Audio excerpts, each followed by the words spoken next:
रामाराम क्या है drama? Drama क्या कह सकते हैं? 4 बार का विनर हमारे आईपीएल के मुंबई इंडियंस, उनके सामने दिल्ली कैपिटल्स, यानी कि देश की एक संवैधानिक राजधानी, एक आर्थिक राजधानी। लेकिन हम सभी जानते हैं जंग में कागजी अपराध से क्या होता है, हिम्मतें लड़ती हैं तादाद से क्या होता है। तो नमस्कार, स्वागत है, मैं तरुण सिंह राठौर। हमारे साथ हैं निरंजन वर्मा जी और विनीत आनंद जी, दोनों एक बेहतरीन क्रिकेट के जाने माने चेहरे हैं इस क्षेत्र के।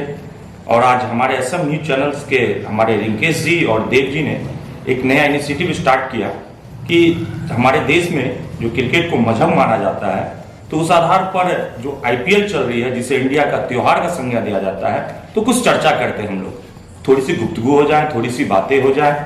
तो यहाँ पर हम सभी आए हैं, तो चलिए उम्र के हिसाब से आपसे निरंजन जी, क्या आपका जो कल पहला क्वालिफायर है, इसके संबंध में आपका क्या विश्लेषण है कि कौन सी टीम जिसका पलड़ा भारी है? पलड़ा तो मुंबई इंडियंस का ही भारी है, लेकिन निश्चित रूप से देखा जाए तो दिल्ली कैपिटल्स भी कम नहीं है उसके अपेक्षा। और जहां तक रही बात, इस आईपीएल में देखा गया है कि जो टीम आईपीएल में नहीं, पूरे आईपीएल शुरू से अभी तक जो टीम बॉलिंग के एनालिसिस से मजबूत है, वो टीम ज्यादा बार चैंपियन रही है। और निश्चित रूप से अभी भी 3 टीमें पहुंची हैं जिन्होंने कि बहुत ही बेहतरीन बॉलिंग का परफॉर्मेंस किया है, चाहे वो दिल्ली कैपिटल्स हो, चाहे हैदराबाद हो, चाहे फिर मुंबई इंडियंस हो, जिसके पास की बॉलर बहुत ही बेहतरीन रहा। इस बार का जो भी हैदराबाद टीम खेली है, उन्होंने सबसे ज्यादा सामने वाले टीम का विकेट लिया। तो निश्चित रूप से हैदराबाद भी बहुत ही अच्छी टीम है, जो कि चैंपियन भी रही है। इससे पहले 2016 में आरसीबी को हराई थी। एक टीम पहुंची है क्वालिफाई में, जो कि आरसीबी है, और सबसे कमजोर टीम हमें नजर आ रही है अभी तक की, और बाय गॉड बाय चांस वहां पे पहुंच चुकी है। तो निश्चित रूप से वो भी चाहेगी कि पहली बार कप अपने नाम करने के लिए। लेकिन सबसे पहला मैच कल है मुंबई इंडियंस और दिल्ली कैपिटल्स, जो कि मजबूत टीम है, और नंबर 1 और नंबर 2। तो कल निश्चित रूप से मुंबई इंडियंस ज्यादा मजबूत टीम है और दिल्ली कैपिटल्स की अपेक्षा। लेकिन उसके पास जो 2 बेहतरीन गेंदबाज है, खासतौर से रबाडा और नोकिया, दोनों बेहतरीन गेंदबाज है, इसमें कहीं को दया नहीं। पूरे आईपीएल में उन्होंने अच्छा परफॉर्मेंस करके दिखाया है। तो मैं रबाडा के साथ जाना चाहूंगा कि कल दिल्ली कैपिटल्स जीत रही है। बिल्कुल बिल्कुल बिल्कुल, निरंजन जी का कहना भी बिल्कुल सही है। जैसे कि हमारे आकाश चोपड़ा जी भी कहा करते हैं, बल्लेबाज आपको मैच जिता के देंगे, लेकिन गेंदबाज आपको टूर्नामेंट जिता के देंगे। तो विनीत आनंद जी, जैसे हमारे एक्सपर्ट हमारे निरंजन जी के अनुसार कि रिकॉर्ड के अकॉर्डिंग भी सबसे मोस्ट फेवरेट टीम कल मुंबई इंडियंस है, क्या आप इनसे सहमत है या फिर आपकी कुछ अलग राय? जी हाँ, मैं समर्थित हूँ निरंजन जी के विचारों से कि निश्चित रूप से मुंबई इंडियंस काफ़ी सबल टीम है बनिस्पत देखा जाए तो दिल्ली कैपिटल्स की, क्योंकि उनके पास जो ऑलराउंडर की क्षमता है ना, वो किसी दूसरी टीमों से ज़्यादा बढ़िया। और आईपीएल में जो होता है, आपको लोकल प्लेयर जितने अच्छे होंगे वो आपको एडवांटेज होता है। हमने देखा है कि दूसरी टीमें हैं, उनके पास भी प्लेयर अच्छे अच्छे हैं विदेशी, लेकिन टीम क्लिक इसलिए नहीं कर पाती है क्योंकि उनके पास लोकल खिलाड़ी नहीं हो पाते हैं अच्छे। तो सबसे लोकल खिलाड़ी के नाम पर सबसे बैलेंस टीम है मुंबई इंडियंस। दिल्ली कैपिटल्स में भी नो डाउट अच्छे खिलाड़ी हैं, तो मैं उनसे समर्थित हूँ कि एडवांटेज जरूर होगा मुंबई इंडियंस के पास, लेकिन इतना आसान नहीं होगा क्योंकि दिल्ली कैपिटल्स भी अच्छा खेल के जा रही है वहाँ पर, और वो भी बहुत सबल टीम है। तो निश्चित रूप से मैच तो काफ़ी टक्कर का होगा। बिल्कुल। जब मैं 2 खिलाड़ी का नाम लेना चाहूंगा दिल्ली कैपिटल से, जो कि कल के मैच के लिए बहुत ही फेवरेट होगा। एक शिखर धवन, जो कि नॉकआउट का बेहतरीन बल्लेबाज, नो डाउट कि शिखर धवन यदि नॉकआउट में अपना खेल परफॉर्मेंस कर रहा हो तो दूसरे लेवल का खिलाड़ी है। और एक रहाणे, जो कि अब पिच थोड़ा सा टर्न लेने रही है, रुक के आती है बैट पे, तो रहाणे का भी वहाँ पे बहुत ही मोस्ट इम्पोर्टेंट प्लेयर दिल्ली के लिए। और जहां तक रही बात मुंबई इंडियंस की, तो मुंबई इंडियंस के पास आईपीएल का बेहतरीन खिलाड़ी है, नो डाउट। उसमें जितने भी T20 बल्लेबाज हैं, पूरे ऊपर से लेकर के नीचे तक बढ़ा पड़ा है। 8 नंबर तक बल्लेबाज आता है, जो कि परफॉर्मेंस करके चले जाता है। तो निश्चित रूप से वो एक सबल टीम है। लेकिन जहां तक बात रही दिल्ली की, तो बहुत ही अच्छी बॉलिंग है उसकी। और लमीचाने, जो कि अभी तक नहीं खेला है, मैं चाहूंगा कि वो दिखे कल के मैच में, लमीचाने आए और परफॉर्मेंस करे। अच्छे गेंदबाज हैं लमीचाने, आप लोग भी उनको जानते ही होंगे। तो निश्चित रूप से लमीचाने आए और परफॉर्मेंस करे कल के मैच में, कहीं से कोई दो राय नहीं होगा। बिल्कुल, आप एक बेंच स्ट्रेंथ की बात कर रहे हैं लमीचाने के बारे में, लेकिन मैं एक बात और बता दूं आपको तो जहां तक हम देखे हैं क्रिकेट में कई बार क्या होता है, जो क्रिकेट के आप एक दिवसीय विश्व कप के इतिहास के को अगर पलटाएंगे तो आप देखेंगे कि लगातार 2 बार वेस्ट इंडीज ने जीता था, 1975 और 1979 का वर्ल्ड कप। लेकिन 1983 में कपिल देव आ गए थे, उनके पास खोने के लिए कुछ नहीं था, क्योंकि दिल्ली कैपिटल्स के पास तो नहीं है। और मैं कुछ यहाँ पे कुछ जो आंकड़े को मैं देख रहा हूं, आप देखेंगे टॉप 5 में एक भी बल्लेबाज मुंबई इंडियंस के नहीं है। इसका कारण यह है कि सिर्फ वो किसी एक पर निर्भर टीम नहीं है।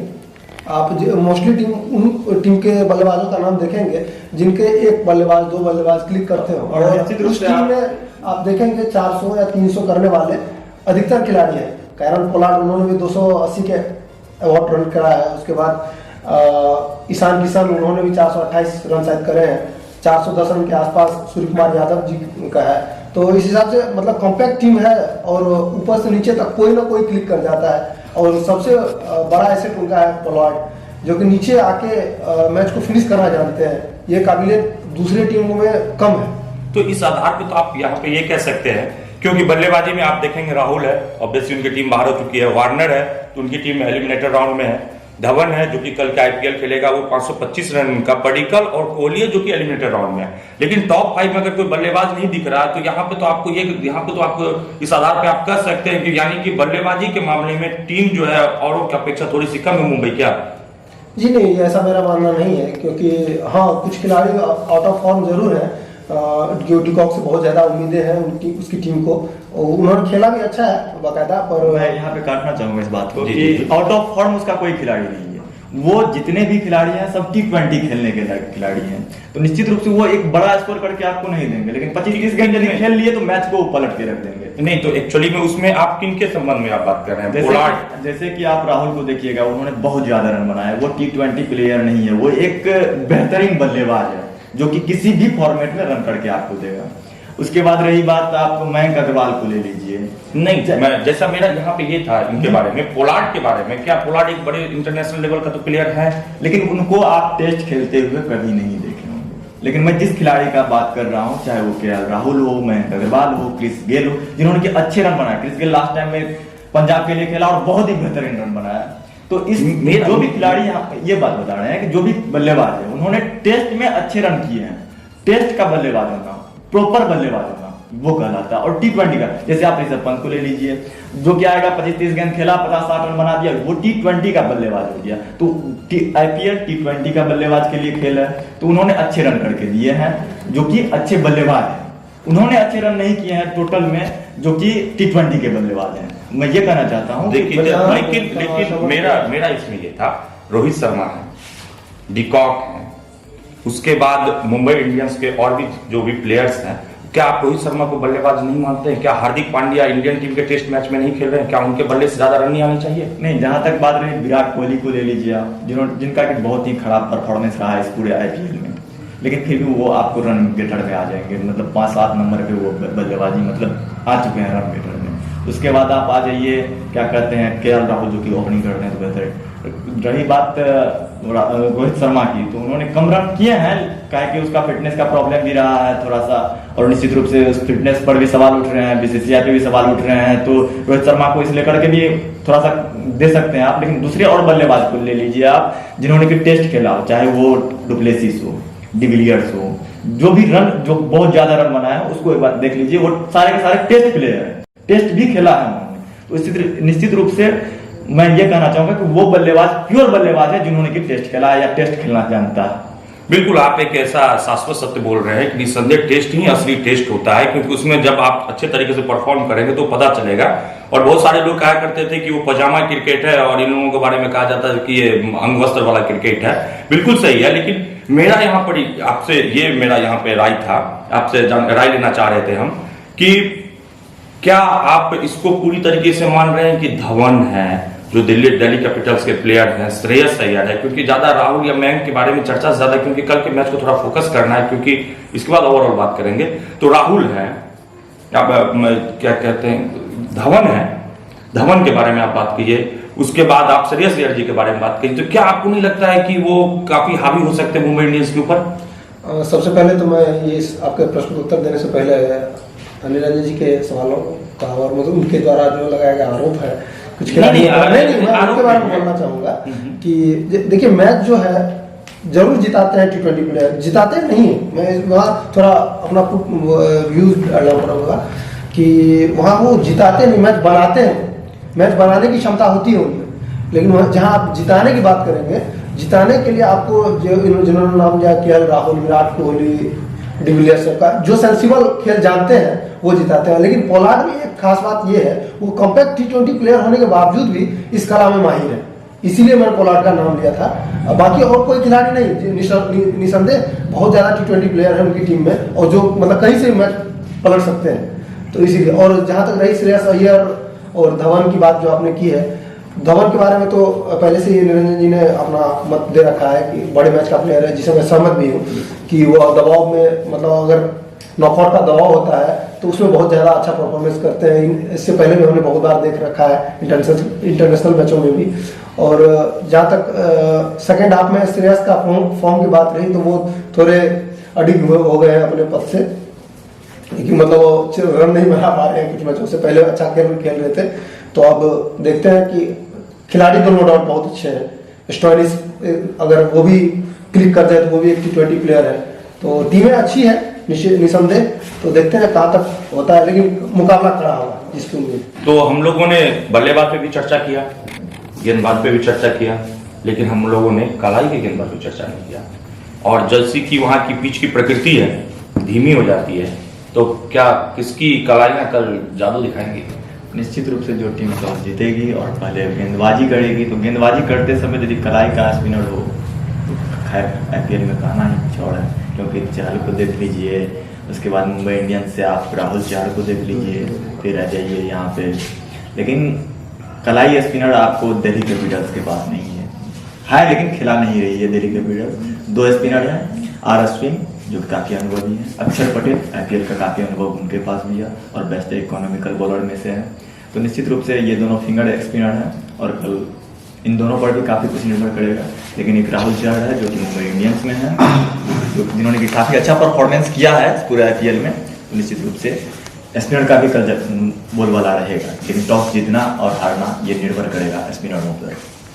आप एक बात यहाँ पे देखेंगे, राहुल चहल और कृणाल पांड्या इनके पास अंतर्राष्ट्रीय अनुभव की कमी है और बेहद कमी। और इधर R अश्विन है, रविचंद्र अश्विन, और कुछ समय इंडियन टीम में अभी तक अपना परफॉर्मेंस देने वाले अक्षर पटेल है। तो क्या आपको लगता है किनका पलड़ा भारी है जहां तक कलाई स्पिनर की बात होगी? जहां तक आप कलाई स्पिनर की बात करें, कलाई स्पिनर इन तीनों में सिर्फ एक राहुल चहल है, बाकी फिंगर स्पिनर है।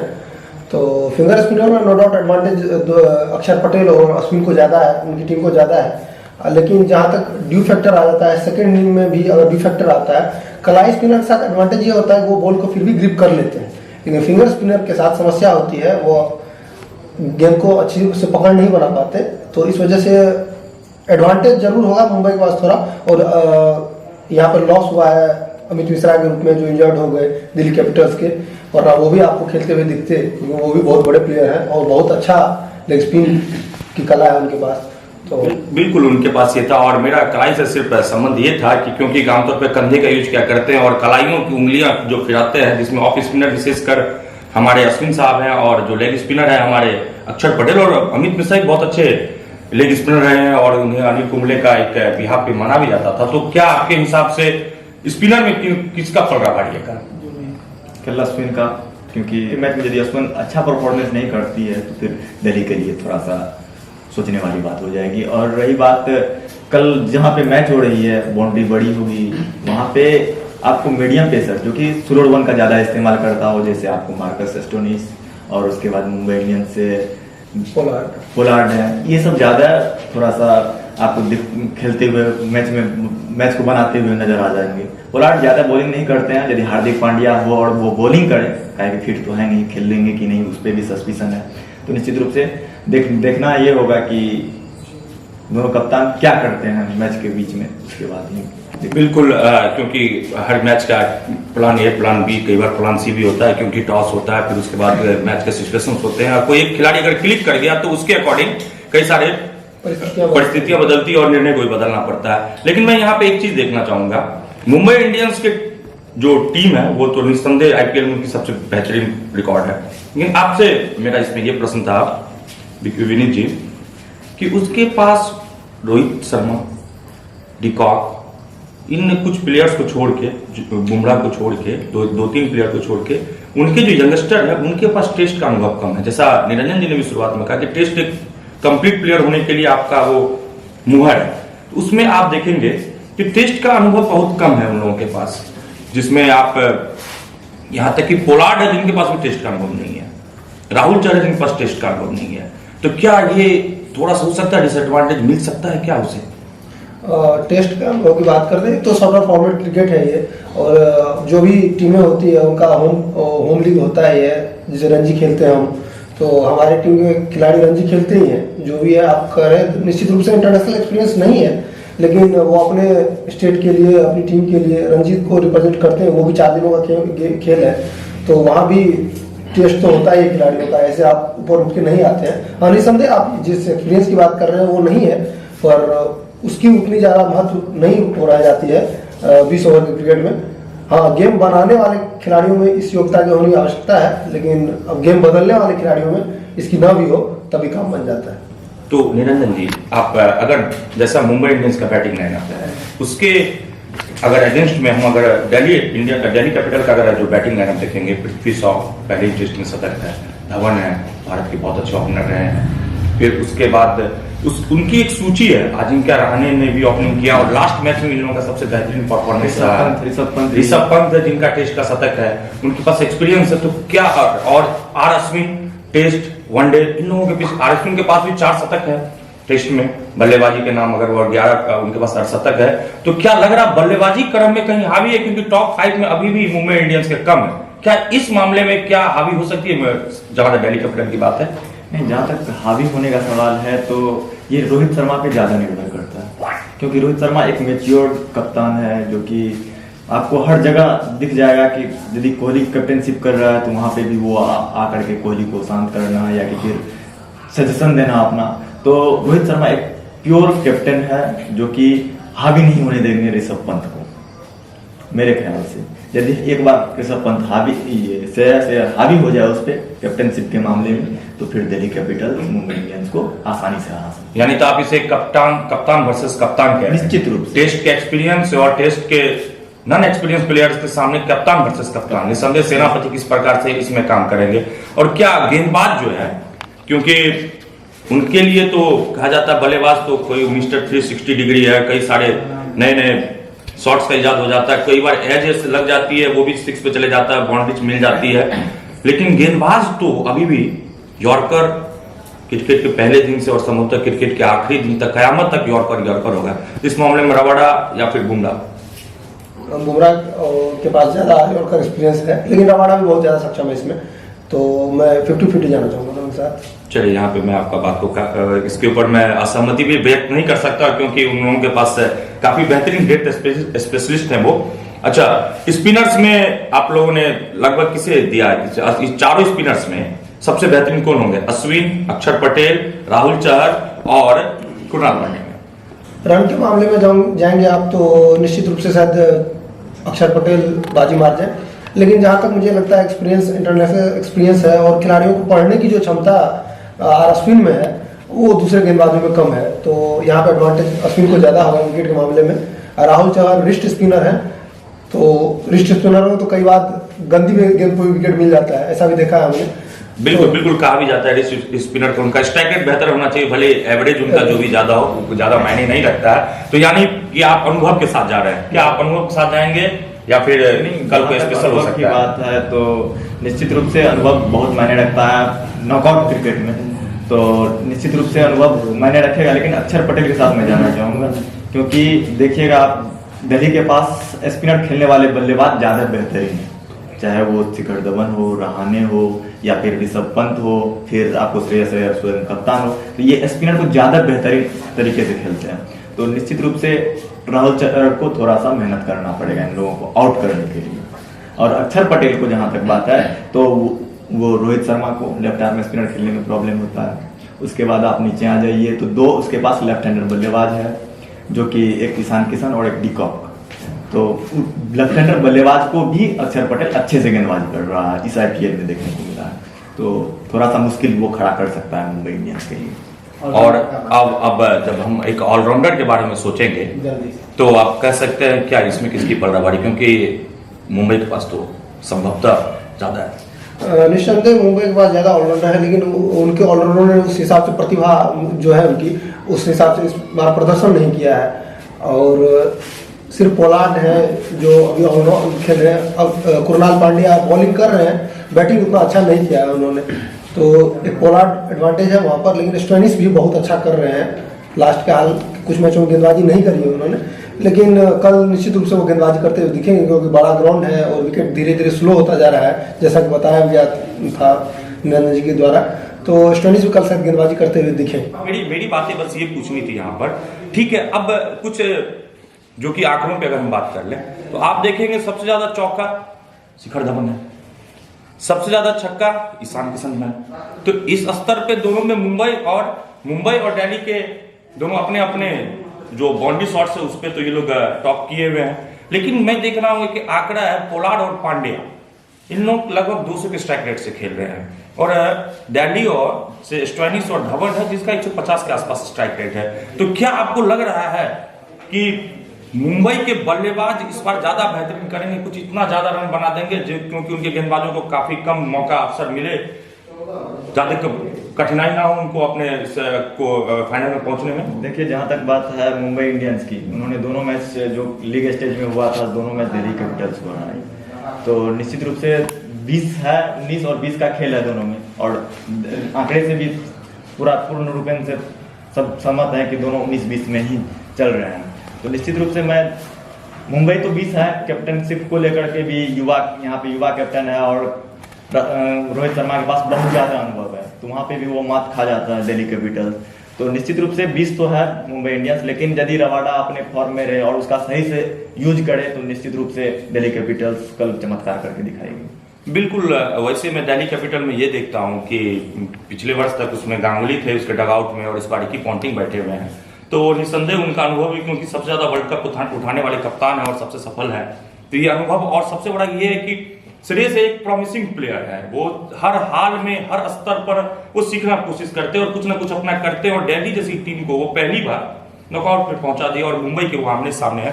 तो अब हम लोग कुछ बातें गेंदबाजों पे कर लेते हैं। आप इस आंकड़े में देखेंगे टॉप 5 में कहीं नहीं दिखता मुंबई का कोई प्लेयर, जहां तक रन बनाने की बात है। जहां तक विकेट लेने की बात है तो नंबर दूसरे पे दिख रहा है बुमराह 23, रबाडा 25। क्या आपको लगता है ये कल दिल्ली और मुंबई के साथ साथ रबाडा वर्सेस बुमराह भी होगा? जी हाँ, निसंदेह, क्योंकि रबाडा भी डेथ स्पेशलिस्ट बॉलर है, और शुरुआती रबाडा के साथ एडवांटेज ये है कि वो शुरुआती दौर में ही अच्छे विकेट निकाल के देते हैं अपनी टीम को। आपने देखा होगा पहला ओवर दूसरा ओवर लेके आते हैं, विकेट दे के जाते हैं। बुमराह के साथ ये हो गया है कि वो डेथ स्पेशलिस्ट हैं, जब उनको चार्ज करने जाते हैं तब ज़्यादा विकेट वो प्राप्त करते हैं। डेथ ओवर के साथ एडवांटेज ये है कि अगर आपके पास वो कला है कि आप बल्लेबाज को उस टाइम में दिक्कत में डाल सकते हैं, तो आपको विकेट निसंदेह मिलेगा, जो बाखूबी जानते हैं। थोड़ा बात काटना चाहूंगा कि इस बार के IPL में देखा गया है कि रबाडा को ज्यादातर डेथ ओवर में उसका यूज किया गया और विकेट निकाल के दिया। एक ओवर ज्यादा से ज्यादा उसको शुरुआती दौर में कराया गया। शुरुआती दौर में उन्होंने विकेट निकाल के दिया अपनी टीम को, इसलिए मैं कहना चाहूंगा वो दोनों जगह विकेट निकाल के दे रहे हैं, तो वो ज्यादा बेटर है इस IPL में मेरे दृष्टिकोण से बुमराह के निस्बत। बिल्कुल। बुमराह आप जब IPL शुरू हुआ था तो बुमराह अपने फॉर्म के लिए जूझ रहा था, बुमराह फॉर्म में नहीं था, और शुरुआती दौर में RCB से जो मैच हुआ था उसमें डेथ ओवर में वो सुपर ओवर में बॉलिंग भी किया था और मुंबई हार गया था। पहला बार देखें कि मुंबई के लिए बुमराह बॉलिंग करे सुपर ओवर और मैच हार जाए, ऐसा बहुत कम बार हुआ है, और पहली बार हुआ था जो कि हम देखे थे। तो निश्चित रूप से ये था, लेकिन वही आते आते आज दूसरे नंबर पे है, टॉप से दूसरे नंबर पे है बुमराह विकेट लेने में, और अच्छे फॉर्म में आ गए हैं बुमराह। तो कल देखने निसंदेह एवरेज भी उनका 15 है और रबाडा का 17 है। तो चलिए, तो अब छोटा छोटा इसको छोटे छोटे फॉर्मेट में चेंज करते हैं। रोहित और धवन में कौन कल? बुमराह रबाडा में कल कौन किक करेगा? रबाडा। श्रेयस अय्यर, डिकॉक में कौन? डिकॉक। श्रेयस नहीं, नहीं, हालिया फॉर्म को देखते हुए मैं डिकॉक के साथ जाना चाहूँगा। क्यों, आपको नहीं लगता वो चेंज कर सकते हैं? चेंज कर सकते हैं, लेकिन डिकॉक भी बहुत अच्छे खिलाड़ी हैं और बिल्कुल कम्प्लेक्ट इंडियन सर्कमस्टांसेस वहाँ नहीं है, तो इसलिए वहाँ एडवांटेज उतना ज़्यादा नहीं है और बाउंड्री बड़ी है। और इसके पास होता क्या है कि डिकॉक ऊपर आते हैं और स्टार्टिंग में सर्कल पार करना आसान होता है, तो उस समय रन बनाना थोड़ा बॉल भी हार्ड होती है। वो खैर 2020 में ज़्यादा हार्ड सॉफ्ट का तो मामला होता नहीं है, पर वहाँ एडवांटेज ज़्यादा है डिकॉक को। तो अब लास्ट मैं बस इतना पूछूंगा, आप 100% में आप कितना देखना चाहते हैं कल का? मुंबई कितना, दिल्ली कितना? टॉस अब बहुत मायने रखने लगी है, जहाँ तक देखा गया 4-5 मैचों में। यदि टॉस जो भी जीतेगी तो 60-40 का खेल होगा। और 60 कौन जीतने वाले? जो टॉस जीतेगी, क्या बैटिंग करेंगे बॉलिंग? निश्चित रूप से बॉलिंग करेगी जो भी टीम टॉस जीतेगी, क्या कि ड्यू फैक्टर बहुत ज़्यादा होता है। शारजा में कम होता है, अब फिर भी कल देखा गया कि ड्यू आया था, और कल जहाँ पे मैच है वहाँ पे भी ड्यू आएगी। तो निश्चित रूप से सेकेंड इनिंग बैटिंग करना बनिस्पत फर्स्ट इनिंग की अपेक्षा ज़्यादा आसान होगी। और जो टीम सामने वाली टीम है दिल्ली के सामने, मुंबई इंडियंस, जो कि 3 बार का लगातार 4 बार का चैंपियन रही है, तो निश्चित रूप से वो उसको डोमिनेट करना चाहेगी। तो वहां पे आंकड़े मैच का वो एनालिसिस तो है, आंकड़े बताया लास्ट, कितना फेवरेट टीम कौन सी है कल? दिल्ली। कल का मेरा दिल्ली। कितना 60%। 60-40। आप? मैं 55 मुंबई के साथ रहना चाहूँगा, 45 नहीं, ये सही नहीं, कुछ 49 या 51 करना पड़ेगा। नहीं, वो मेरा नहीं, आप सेफ जोन में नहीं, एक favourite team. No favourite team. मेरा फेवरेट मुंबई। नो, कल की मोस्ट फेवरेट टीम विनिंग में भारी किसका रहेगा पड़ रहा? भारी निश्चित रूप से मुंबई का होगा। बिल्कुल, यानी कि हम सभी ये मान सकते हैं कि क्योंकि आंकड़े भी बताते हैं मुंबई कल हावी हो सकती है, लेकिन सभी जानते हैं क्रिकेट एक डे स्पेशल गेम है। पता नहीं कौन कब कहां कैसे क्लिक करेगा, क्योंकि रोहित शर्मा का अनुभव संभवतः अगर वो ना खेल पाए तो पोलार्ड का आक्रमण और श्रेयस अय्यर का संभवतः ऐसा टीम, एक ऐसा खिलाड़ी जो यहां तक अपने आप को पहुंचाया, बड़े मैच का बड़ा खिलाड़ी शिखर धवन भी। देखते हैं। वैसे मेरी तरफ से 51 दिल्ली, 49 मुंबई।